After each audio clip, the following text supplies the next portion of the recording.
Hafsa Slayman, and you're listening to Confessions of a Doctorholic. So, for a single Pringle like me, dating in medical school sounds like the most challenging and time-consuming task on the planet. So, in the hot seat today, I've got Dennis and Ilya, my classmates. What's your couple names, by the way? Alice or Delia? I don't think we thought of one.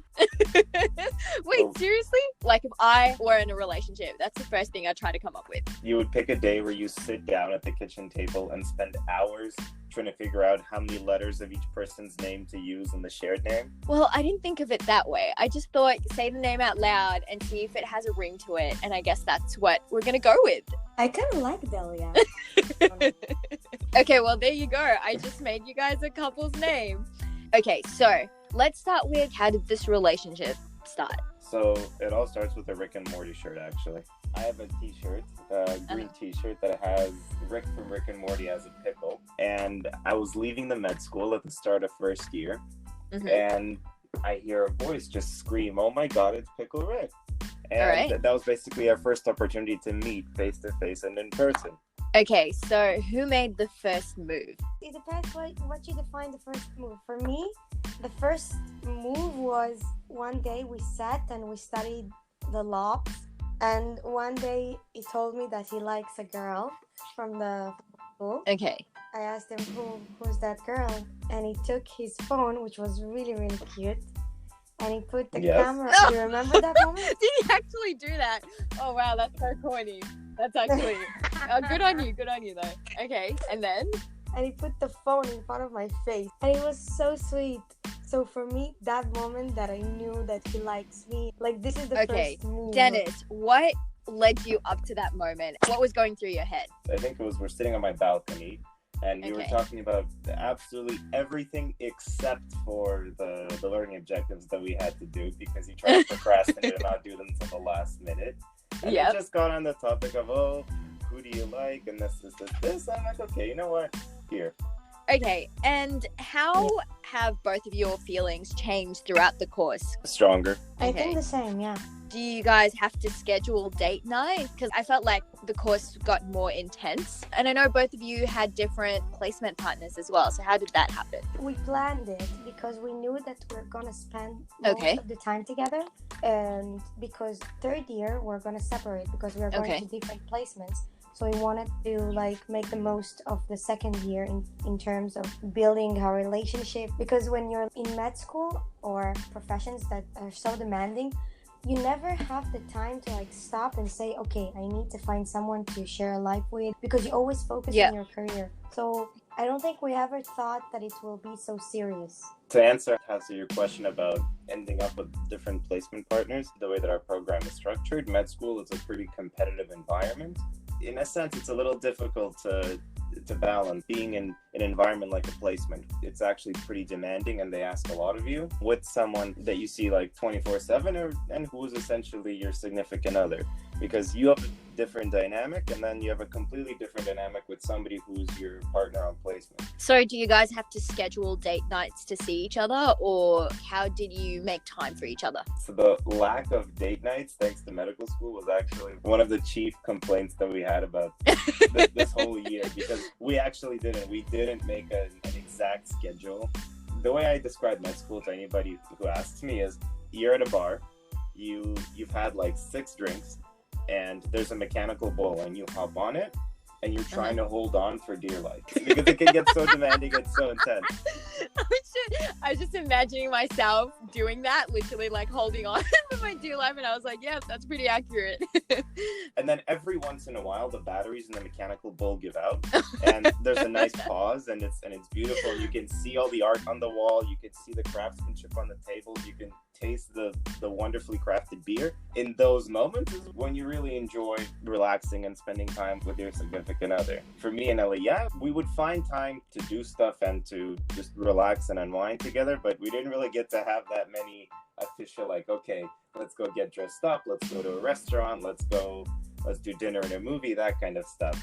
Okay, so what's an ideal weekend for both of you? Doing the lobs together. Whoa, that's ideal? Come Come on, what's ideal? Yes, finishing the lot, and then you have like time to watch something that you like a series that we love to watch together. What was your favorite TV show to watch together? It's called with Michael Jordan. Dance. It's called The Last Dance, the Michael Jordan documentary on Netflix. What was the other one that all of us were watching? The one with the like love in the pods and stuff. I was obsessed with that. Oh, Love is Blind or something? Love is Blind. Oh my god, yeah. So were you guys fans of that? Love is Blind delayed us beginning to study for exams by like a month. I know I could have scored 3 or 4 points higher on the exam if I didn't watch Love is Blind. Hey, it was a good show. The problem with Eliya and myself watching shows is that we're both very opinionated, and especially stuff like reality TV. We will spend an hour talking to each other about it, just screaming opinions. And then we'll go online and try to find places where we can voice those opinions. Okay, so when did both of you officially start dating? Like, when did Delia happen? Start of May 2019. Yeah. When he came back from Canada, we used to be very good friends before we became couple. And then he told me, like, I want us to take it slow. I don't know. You know, the conversation was very cold. And in the moment, he knocks on my door. I opened it, and he kissed me. And from then, it's like, it's history. So, like, that sounds lovely. Exactly that sounds so cute. Like, This sounds like the shit that I'm reading. I read so many romance novels, it's not even funny. So, okay, have you guys had significant others before you dated? I had, but it was like too difficult, and I've had for several years before and also during at the start of medical school, but there were some definite issues, and long distance did play a part in it. You need really good communication to make long distance relationships work. What are some things you do to keep your relationship growing? I don't feel like it's something that we consciously do that makes the relationship grow. It just it grows and develops, I think, through every difficulty and every struggle that we have in med school. I think there's both positives and negatives to dating somebody who's in medical school in the same kind of field as you.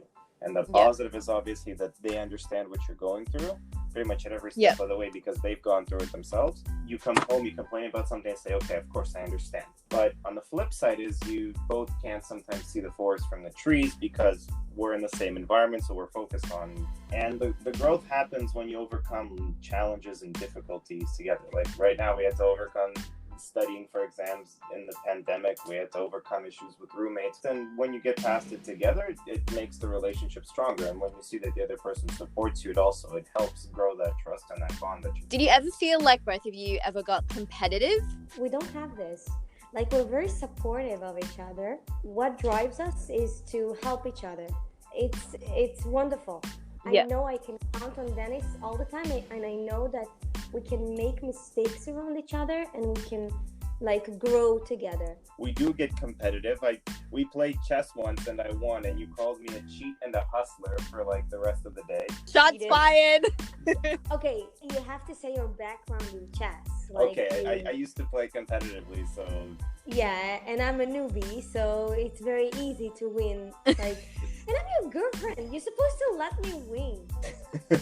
The one time I tried that, you got upset and don't go easy on me, so I did it, and then you called me a cheat, a hustler, and a swindler. Damn, that's intense. So what has been the hardest time to be dating during medical school? When you separate for placements. Yeah. Do you feel like your priorities change when you're dating in medical school? Like, do you have to put your partner first, or do you put medical school first, or how does that work? We're married to medical school, first of all. So you're just cheating on medical school with Eliya? Yeah, exactly. This is the same. Doesn't really like that. So I know that both of you lived together for a brief period of time. What was that like? Really nice, actually. When you're just dating and you live separately and you meet up for dates or to do certain activities, I mean, you try kind of to put your best self forward and make sure that it's the best version of yourself that the other person sees.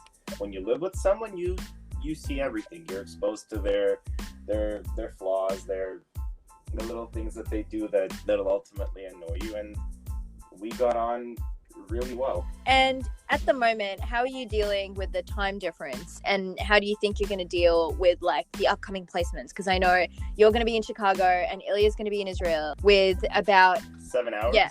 6 hours So, for a few weeks during daylight saving. With a 7-hour/6 hour time difference. It's gonna be hard. Like, this is what I think. But we will have to speak in the night. Night for you, Okay. afternoon for me. And what advice would you give people who are either thinking about dating someone in medical school or who are currently in a relationship while in medical school? Enjoy it. So now we've got a bit of a couples game. I'm going to ask you a couple of questions. I don't want any fights to break out because I don't think I'm the best referee out there. So, okay, I'm just Then going to put the ask you a bunch of chessboard away. questions. Yes. Who's the better cook? Eliya. Eliya. Who wears the pants in the house? Dennis. Dennis. Who's smarter? Dennis. Eliya. Eliya's better at explaining things. Okay. 100%. Like, if I don't understand something, she will explain it in the simplest and most beautiful terms. If I'm explaining something to Eliya, eventually she just goes, okay, forget it. I'm going to go on YouTube. Who's more romantic? Me. Who snores louder? Dennis. Dennis. Okay. Who does the dishes in the house? Dennis. I feel like Ilya doesn't want to Both admit of this. Okay, Dennis. Okay. Okay.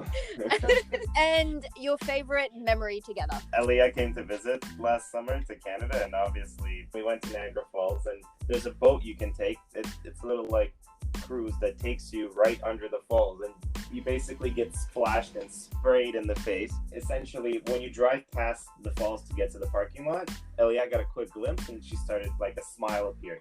And then the closer we got to the falls, the smile grew bigger and bigger. And then she had the biggest smile. We're both soaking wet. It's actually cold because the water is freezing. But we're like just smiling, laughing, and it was really happy to see. That's adorable. Going forward, like, what do you guys want to, like, what are you guys going to do? Like, where are you going to be? What specialties are both of you thinking of? I want to study gynecology. I still don't know. Initially, I wanted to look at something like family medicine, but Okay. I've been told numerous times by numerous people, cough, cough, on this podcast, that I have the hands of a surgeon. That sounds interesting. Have you figured out where you want to settle and that kind of thing? Or that's all, like, unknown so far? We have some ideas, but it's difficult to make these kind of broad, sweeping plans. Well, thank you guys. Thank you for the interview. Thanks for having us, Hafsa.